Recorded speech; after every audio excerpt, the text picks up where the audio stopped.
y'all know all the X's and O's, man. I'm just sitting at home watching. I don't like to get into that because I don't believe the game is really decided on the field.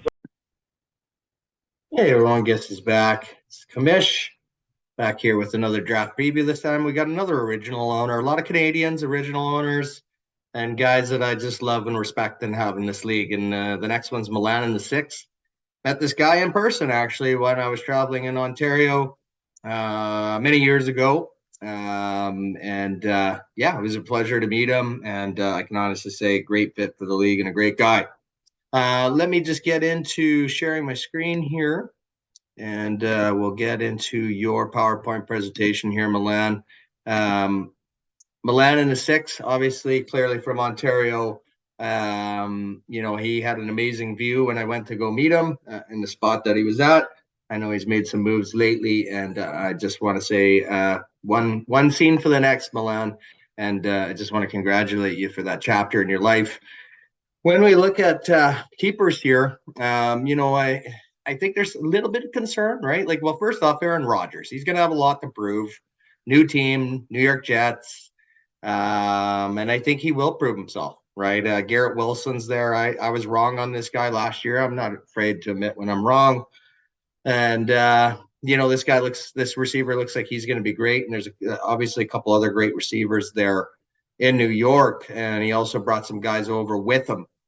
So Aaron Rodgers is going to have some familiarity. The thing is that AFC East is a lot harder than the NFC North ever was. So that's what I'm curious to see with Aaron Rodgers.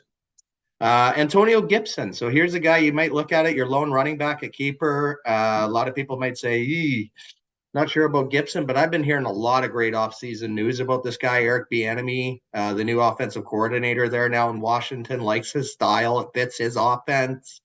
And I think Gibson could be the best fantasy running back there in Washington this year, based on what I'm reading.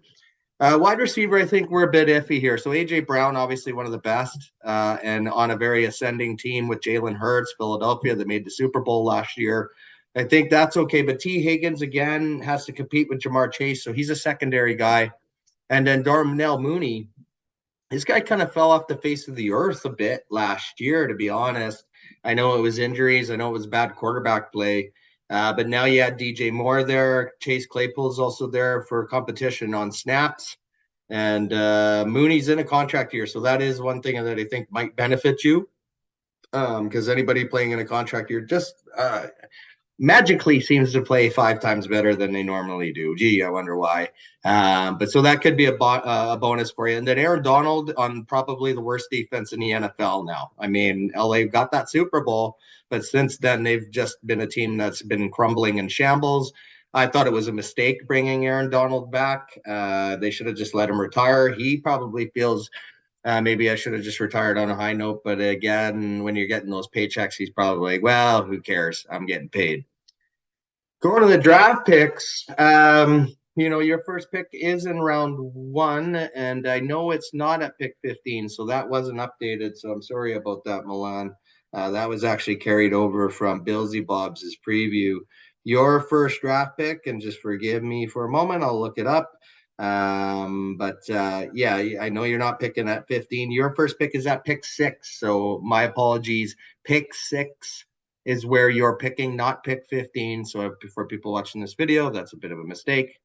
So pick 6, I think you're going to get a quality rookie there, right? Whether it be a wide receiver, running back, probably still going to be some good ones available. Maybe even a veteran, right? Scary Terry's still out there on the team. Players is being available. James Conner, some veterans.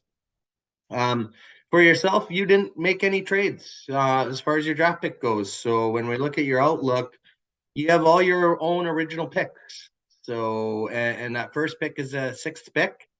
So obviously finishing 14th, not the best year for you.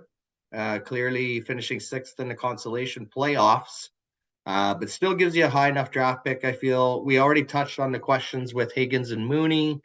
And again, I think that they're just secondary guys at this point. So Chris brought up the point with his preview.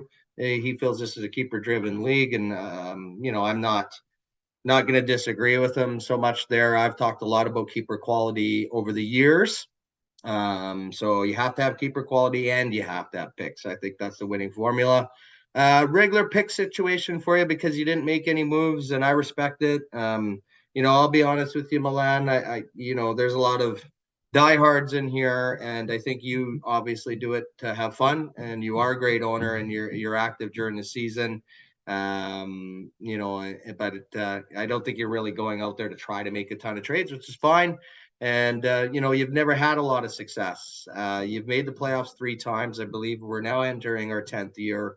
So that's, well, I guess 33% of the time you're making the playoffs.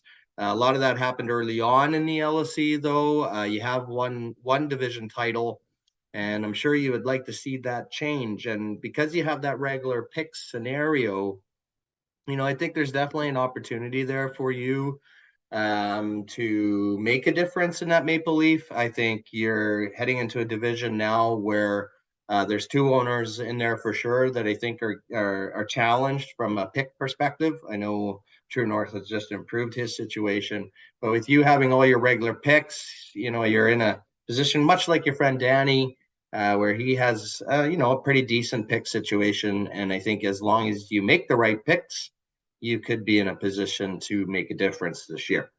Anyways, Milan, I just want to say again, absolute pleasure having you in this league. You've always been there for me and always been a committed owner. So I just want to say thank you so much. And, maybe we'll cross paths again one day and be able to grab a drink and have a good time. Bye for now.